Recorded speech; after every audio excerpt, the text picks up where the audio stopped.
We're going to give you 3 reasons why you should consider the 2025 Range Rover Autobiography in Fuji White with caraway aniline leather. And this is the P530, which is BMW's N63 V8 twin turbo. I'm Anthony from Hawkeye Ride. And I'm Issa. And we're going to go over some pros and cons and compare this against the competition. Right off the bat, the wow factor is what you're getting. A minimalistic style with 35.4 inches weighting depth, which is better than a Tesla Cybertruck. Now, with this price point, I don't know who's going to be doing that, but it's cool that you have the opportunity to do so with pixel LED headlights and daytime running. The front will get all glossy black, active grille shutter. The lower looks a lot more dynamic. Front and rear parking sensors, a 360-degree reverse camera with a trail view or off-road view capabilities, which has over 8 to 9 inches worth of ground clearance. That's pretty high up, but what's underneath the hood is special. Which has the N63 V8 engine, 523 horsepower, powered by BMW. With 553 pound-feet of torque that's paired to a ZF 8-speed automatic transmission. Now, when you're at 130 to 140 grand price, do you care about MPGs? Just for spec purposes. You're at 16 for the city, 23 for the highway, and the wow factor carries on with the wheels. I know these are 23-inch wheels. I used to own a pizzeria. Sometimes I talk about it in reviews. We had a 28-inch pizza. You remember that, Issa? Yeah, I remember 28-inch. This is 23 inches. It is insane what you're getting. Autobiography is going to be on a touch on the lower, but a con to me right off the bat. When you open up the doors, we have the deployable running boards. This is $5,300 of an upgrade. I know, and it's 5 times the price of these wheels. Which, that to me, blows my mind. Plus, if you want to get the black and the white, you have to pay extra. But the Pro is what you're getting as a total package, because this is a detuned SV and a savings on a price, because that vehicle escalates to over 200 grand, which is the first reason why I think you should consider this. It's definitely a sweet spot. You're getting the performance, BMW source, ZF 8-speed automatic transmission, basically bulletproof underneath the hood. Yeah, and you do have the air suspension, which is pretty butter smooth when it comes to driving. But then, on another con, is these 2 shark fin antennas. Now, I understand because the GPS and the technology, but in the same perspective, you cleaned up the exterior a few years ago. You gave us this N63 engine. They're doing everything they need to move forward with luxury and performance. But is this better than the X7 M60? I mean, let me know your thoughts in the comments. LED taillights, quad exhaust tips, just look at the lower. But now when we're thinking about higher end vehicles like Rolls-Royce or Bentley, I think that this is an example that's amazing, because the interior itself is going to be better than an S-Class for a fraction of the price, except for they don't have the same seating in the sense of when you're taking bends on the road where it kind of contours to you so you don't move. But it's definitely the most soft interior. And what do you think about the exterior? I feel the exterior really grown on me, because at first when I looked at this car, I felt like it was just like a big box. But now that I look at the car, it has a lot more of that modernized design to it, which really grew on me. And I mean, in today's times, we're looking for a modern yet minimalistic but luxurious, all blended in. And that's what you're getting with the Range Rover. Power liftgate going into 31.9 cubic feet of storage. We have it set on a lower suspension level. This has the privacy cover. Bag holders here on the side, LED interior lights, 12-volt little storage nook. You get an area here that you can put bottles so they don't roll around. Underneath the floor, it gets a 20-inch donut. That is crazy. I mean, let me know your thoughts on that.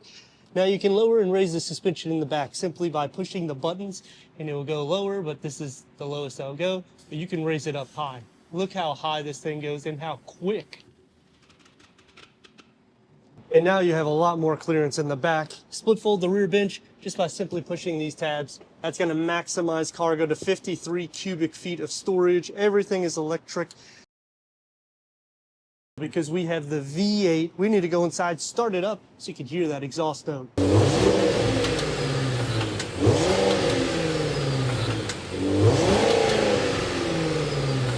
The key fob for the Range Rover Sport Autobiography. 22-way power seat adjustment. semi-aniline leather, SV leather seating, heated, ventilated, massage for the front. These headrests, they come into the back and contour towards your head. Memory for the driver and passenger.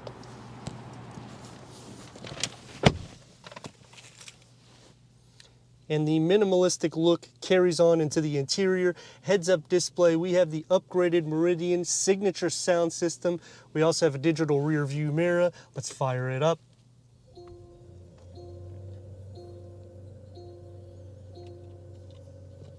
Suede headliner with the 13.1 Pivi Pro. It obviously has navigation, Apple CarPlay, Android Auto, Sirius XM, AM, FM, streaming Bluetooth audio. The only thing I don't like about these Pivi Pros, you can see it just not as responsive as I would like. You have the weight sensing, that is awesome, because you can see how deep the vehicle goes, because it'll fill up in here telling you that you filled up too much, but I don't think a lot of people is going to do that at $130 price point. You also have the wheel information, the compass with your off-road package. Let's see if the navigation will pull up now. There we go. And we have the pinch, the swipe, and the driver mode select. You click onto here, look at all of the different driving modes that you have. You can configure it, the wade, you can go through every type of terrain, and I'm gonna just put it in dynamics. For the climate control, you can click onto here and you can just simply go up and down, or you can touch it, or you can do the same thing here, which will go by increments of 5. Heated and ventilated, you have a 3-stage, and you can always just click onto the camera on the fly, which, since we're parked, you can also do the auto parking, which will back up for you into a space, or you can use the forward out, the parallel, or the bay. So it does make it a little bit easy because it is a longer vehicle. Anything over 200 inches, sometimes people get a little nervous. You're not gonna have the issue in a Range Rover, which is the second reason why you should consider this. Not only do you have every driving mode possible, but all of the safety technology for a day in and day out use. And for the passenger side, to look at the leg space for somebody that's basically the same height as me in dimensions. Issa, what do you think about the car? I really like this car. It makes me feel like I'm a rich billionaire that has no money because I can't make a down payment on this, sadly. I do like how they have this hidden compartment over here and this compartment. Sadly, though, I feel like these buttons are a little cheap when you look at the other car, when you look at around the entire car, because there's like aluminum and all these like rich-looking metals are all over it. I do like how there's a armrest right here. It makes me feel like I'm a captain of a yacht or something like that. Overall, I am impressed with the interior, obviously with some of the plastic aesthetics, but you have veneer interior components. The dual glove box is cool and how they do the ambient lighting, but I dislike how you only get one USB port here.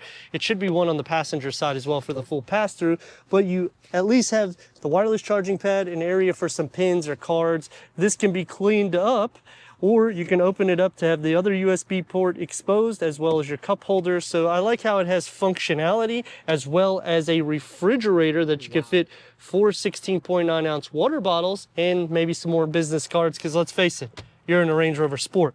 Brushed pedals, because we're in the autobiography, and headroom. Leather dashboard, 3-spoke leather wrap steering wheel.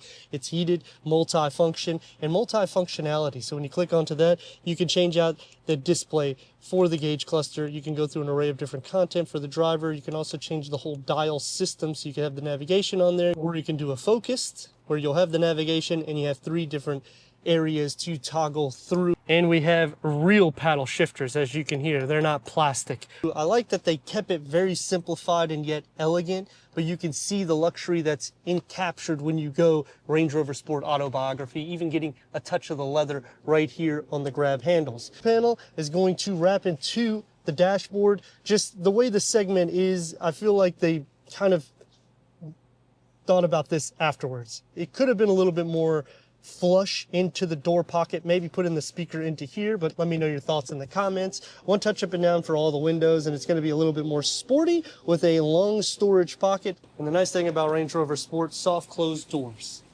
For the back seat, this is the opening that you have to fit 3 more. We have the running board, so it makes it easy. LED interior lights. The grab handle here, kind of wish that they had one right here on the suede side pillars. Dual climate control settings, and the cool thing about this is it's the same thing, push and pull. So when you pull, you will have for the climate control on either side. When you push it, you will have for the heated and ventilated seats, as well as physical buttons and charging. You have a domestic plug, which is a home plug, 12 volt, 2 USB ports, air vents in the center. Those are also captain seats, which I forgot to show, but you can adjust these. I usually don't use them. I don't personally like them. Storage behind both of the front seats.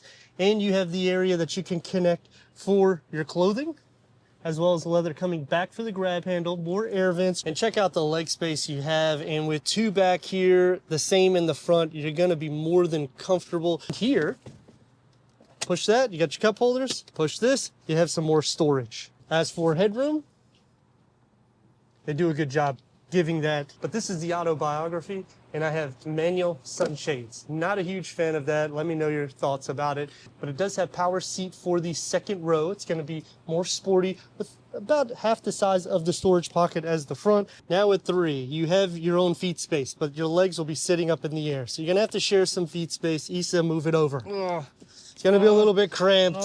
Not that cramped. But leg and shoulder space is not bad. You actually have quite a bit. If you look, it's actually carved out for you with a color as well as ambient lighting for the seatbelt. So you can no longer say, "Where's my seatbelt?" Well, I can say whatever I want because I'm in an autobiography. In 63 BMW sourced engine, discounted if you're considering the SV, with 523 horsepower, 553 pound-feet of torque. But the plug-in hybrid, you would add an additional 20 horsepower and almost 50 pound-feet of torque. So it is something to also consider. Acoustic windows on all 4 corners. You also have a heated windshield. That's those little markings that you're probably seeing through the camera system.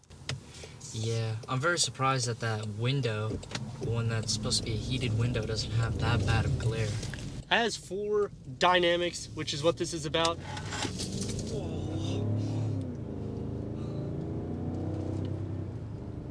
I mean, that's what you're getting when you're sourcing a BMW engine, putting it in basically a land yacht, but the maneuverability and the whole functionality is just impressive. 4.3 seconds to 0 to 60, top speed around 155 miles per hour.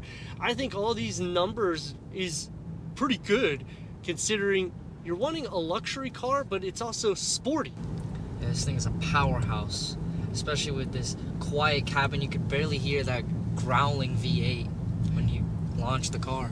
That can be a con because I kind of want to hear it, especially when I'm getting a twin turbo V8. But let us know your thoughts in the comments.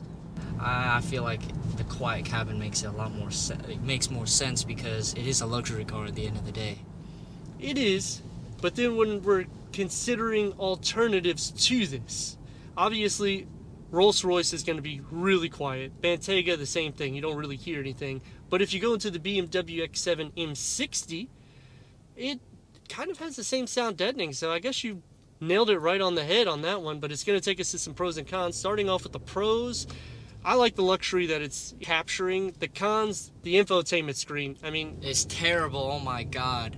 The infotainment screen is so laggy and it's so like delayed when it comes to pressing a button. Like when I wanted to adjust the air conditioning in this car, I was so like puzzled because of how like it was lagging. It can also be a little bit over the top because everything is on the infotainment screen now. There isn't any buttons except for the push button start, and obviously for your emergency hazards, because legally you have to have a button for that. So that's why every single vehicle still has that. And I kind of appreciate it, but I would like to have a few buttons. The steering wheel giving us the 2 different functionalities. I think that's cool because it does keep that minimalistic look. But then the same aspect, the system itself, I would be hoping that they start making the processor a little bit more fast, especially because this was all refreshed just recently and we're still having some of those glitches. Turn radius and to hear that exhaust note. We are about 2 lanes, which is awesome. Let's rock and roll.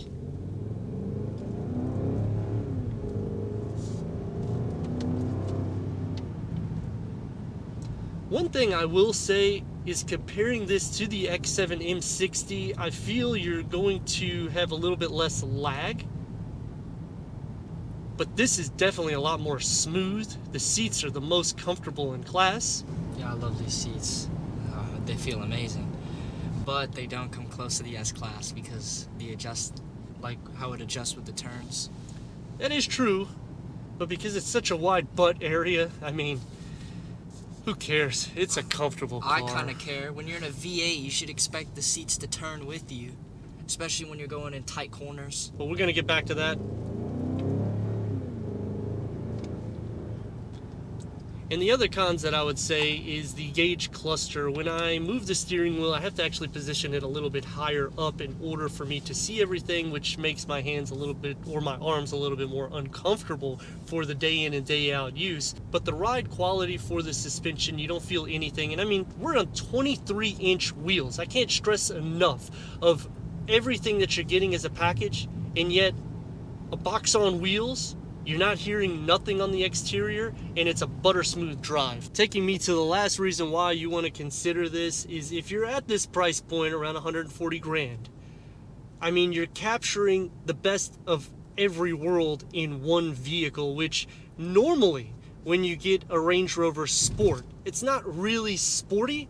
But now that they've given us that extra kick of performance, and we're basically an SV just more or less detuned, and it is a lot of horsepower less, because the SV is 626 horsepower, but it's the same torque.